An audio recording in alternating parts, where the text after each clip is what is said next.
কেন্দ্রীয় ছাত্র সংসদের সাবেক সহসভাপতি বিপি রাগিব আহসান মুন্না ভাই বক্তব্য রাখছেন। কমরেড রাগিব আহসান মুন্না ভাই, প্রেসিডিয়াম সদস্য, বাংলাদেশের কমিউনিস্ট পার্টি সিপিবি কেন্দ্রীয় কমিটি। সম্প্রদায় সমাজের সবচাইতে বঞ্চিত জনগণের অংশ, প্রান্তিক জনগোষ্ঠীর সেই আদিবাসী, দলিত, রবিদাস, হরিজনদের সারা দেশব্যাপী, সারা পৃথিবীব্যাপী যে বৈষম্য দূরীকরণের দাবিতে লড়াই চলছে, তারই অংশ হিসাবে আজকের এই ঢাকা শহরের প্রাণকেন্দ্র প্রেস ক্লাবের সামনে দাঁড়িয়ে আমরা বৈষম্যের বিরুদ্ধে আবারও আমাদেরকে কথা বলার জন্য সমবেত হয়েছে। যারা এই আয়োজন করেছেন তাদের প্রতি আমি অসংখ্য ধন্যবাদ এবং কৃতজ্ঞতা জানিয়ে আমাদের পার্টি, বাংলাদেশের কমিউনিস্ট পার্টির পক্ষ থেকে সংগ্রামী অভিবাদন এবং সংহতি জানাতে চাই। আমাদের মাঝে আপনাদের নেতৃবৃন্দ আছেন, আমার এক সময়ের, এখনো আমার রাজনৈতিক সঙ্গী, অন্যতম প্রখ্যাত শ্রমিক নেতা আবুল হোসেন আছেন, তাকেও আমি অসংখ্য ধন্যবাদ জানাই। আমি আমার কথার সূচনা এভাবে আমি করতে চাই যে পৃথিবীতে প্রান্তিক জনগোষ্ঠী এবং আদিবাসীদের সংগ্রাম এটা কোনো নতুন ঘটনা না। এটা পৃথিবীতে যখন সম্পদ বৈষম্য তৈরি হয়েছে তখন থেকেই সমাজ জীবনে এই সামাজিক বৈষম্য, মর্যাদার বৈষম্য তৈরি হয়েছে এবং তার বিরুদ্ধে লড়াই চলেছে। আপনারা নিশ্চয় জানেন যে পৃথিবীর একটা দেশ সোভিয়েত ইউনিয়ন, এখন রাশিয়া, সেই দেশের নেতা ছিল লেনিন। তো তাদের পার্লামেন্টকে দুমা বলা হতো এবং দুমাতে যখন পরিচ্ছন্ন কর্মী আর দলিতদের অধিকারের প্রশ্নে উনি বক্তৃতা করছেন, তখন জার এবং পুঁজিবাদের প্রতিনিধিরা ঠাট্টা করে বলছে যে লেনিন কি বলে, রাস্তার পরিচ্ছন্ন কর্মীদেরকে রাজনৈতিক অধিকার দিতে বলে, রাষ্ট্র পরিচালনার দায়িত্ব দিতে বলে। তিনি হাসতে হাসতে বলেছিলেন যে দেখেন, সমাজকে আমরা নোংরা করে তুলি যারা ভদ্রবেশী, ছদ্মবেশী এবং যারা নিজেদের অধিপতি মনে করি, সেই সমাজকে আমরা প্রতিদিন প্রতিনিয়ত নোংরা করে তুলছি। এই পরিচ্ছন্ন কর্মীরা যদি না থাকতো তাইলে আমাদের দ্বারা সৃষ্ট এই নোংরা সমাজকে দুর্গন্ধে ছেড়ে দিত। তারা তাদের সমস্ত শক্তি দিয়ে, শ্রম দিয়ে, পরিশ্রম দিয়ে তারা সমাজের পবিত্রতা এবং তাদের সমাজের এই যে পরিচ্ছন্নতা সেইটাকে রক্ষা করে। তাদেরকে রাজনীতিতে আনেন, রাজনীতিতে যে নোংরামো আছে, রাজনীতিতে যে দুর্নীতি বৈষম্য আছে, তাকেও তারা ঝাড়ু দিয়ে, ঝাঁটা দিয়ে পরিষ্কার পরিচ্ছন্ন করে একটা নতুন জীবন, নতুন ব্যবস্থার তারা জন্ম দিবে।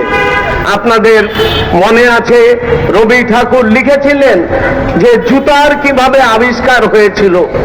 যখন রাজা মনে করছে যে ধুলার হাত থেকে জীবন রক্ষা করা যায় না, পাকে রক্ষা করা যায় না, তখন উনি রবিদাসদের কাছে গেলেন, তার মন্ত্রী, এবং বললেন যে তোমাদের চামড়া দিয়ে গোটা পৃথিবী মুড়িয়ে দাও যাতে ধুলা না থাকে। তো রবিদাস বললেন যে চামড়া দিয়ে যদি পৃথিবী ঢেকে দেওয়া হয় তাহলে কোথায় রবি শস্য হবে, কোথায় ধান ক্ষেত হবে? তা তো হবে না। তার চেয়ে ভালো ধুলায় ধুলিময় থাক ধরা পৃথিবী, শুধু তোমার পাটা চামড়া দিয়ে মুড়ে নাও, তাইলেই কিন্তু তুমি ধুলা থেকে রক্ষা পেয়ে যাবে। তাহলে তাদের এই যে সৃজনশীলতা, তাদের এই যে নিবেদিত সমস্ত পরিশ্রম আজকে আমার জীবন এবং আমার সমাজকে একেবারে পরিচ্ছন্ন করে রেখেছে। সেই দলিত, রবিদাস, বঞ্চিত এবং প্রান্তিক জনগোষ্ঠী আজকে আমাদের সমাজের সমস্ত অধিকার থেকে বঞ্চিত। আমরা বাংলাদেশ যখন সৃষ্টি হয় সেই সময় আমরা ঘোষণা দিয়েছিলাম যে বাংলাদেশে একটি বৈষম্যহীন সমাজ গড়ে তোলা হবে, যেখানে থাকবে মানবিক মর্যাদা আর সামাজিক ন্যায় বিচার, প্রতি মানুষের অধিকার হবে সমান। কিন্তু আমরা দেখলাম 55 বছরে অনেক লড়াই হলো আমার মানবিক মর্যাদা এবং সামাজিক ন্যায় বিচারের জন্য, সম্পদের ন্যায়সঙ্গত অধিকারের জন্য, কিন্তু সেটা এখনো পর্যন্ত বাস্তবায়িত হয়নি।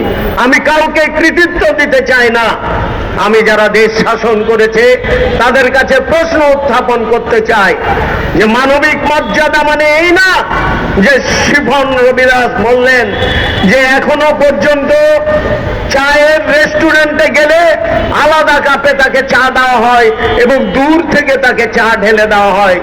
ভদ্রলোকদের ড্রয়িং রুমে প্রবেশের অধিকার নাই, আমি মন্দিরে তাদের ঢোকার অধিকার নাই। পুরোহিতরা বৈষম্য করে এবং আজকে সম্পদশালীরা তার সম্পদের জন্য সম্পদহীন মানুষকে আজকে তার একেবারে বঞ্চিত সংস্কৃতির মধ্যে ডুবিয়ে রেখেছে। আমরা এই রকম কোনো ব্যবস্থা চাই না।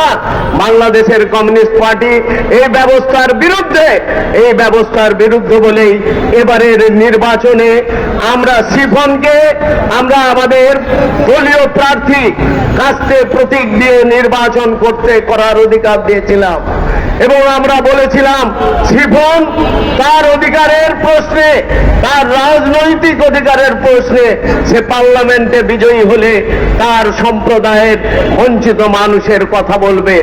কিন্তু আমরা জানি যে সমাজ তাকে স্বীকৃতি দিবে না। সমাজ তাকে স্বীকৃতি দেয়নি বলেই আজকে সে নির্বাচিত হতে পারেনি, কারণ সে রবিদাস প্রতিনিধি এবং সে তার অধিকার নাই পার্লামেন্টে দেশের আইন নিয়ে কথা বলার। এবং আপনারা জানেন এমনকি রবিদাসের যারা ভোটার তারাও পর্যন্ত তার প্রতিনিধিকে ভোট দেয়নি, কারণ তারাও মনে করে যে রবিদাস এই দেশ চালাবার অধিকার এখনো অর্জন করেনি। সুতরাং আমার মধ্যে যদি এই সংস্কৃতি থাকে তাহলে আমার নিজের অধিকারের প্রশ্নে আমি কিন্তু লড়াই করতে পারবো না। চূড়ান্ত কথা হলো এই যে সম্পদের বৈষম্য চরমভাবে আজকে সামাজিক বৈষম্য তৈরি করে রেখেছে। এই সম্পদ বৈষম্য গড়ে উঠেছে পরিশ্রমী মানুষের শ্রমের উপরে। এই শ্রম আত্মসাৎ করে এক শ্রেণীর মানুষ পুরো সম্পদের মালিকানা প্রতিষ্ঠিত করেছে, আর তার সেই মালিকানাকে সে টিকিয়ে রাখার জন্য তার সপক্ষের আইন, তার সপক্ষের পার্লামেন্ট, তার সপক্ষের রাষ্ট্র, পুলিশ, তার সপক্ষে বিচার ব্যবস্থা গড়ে তুলে রেখেছে।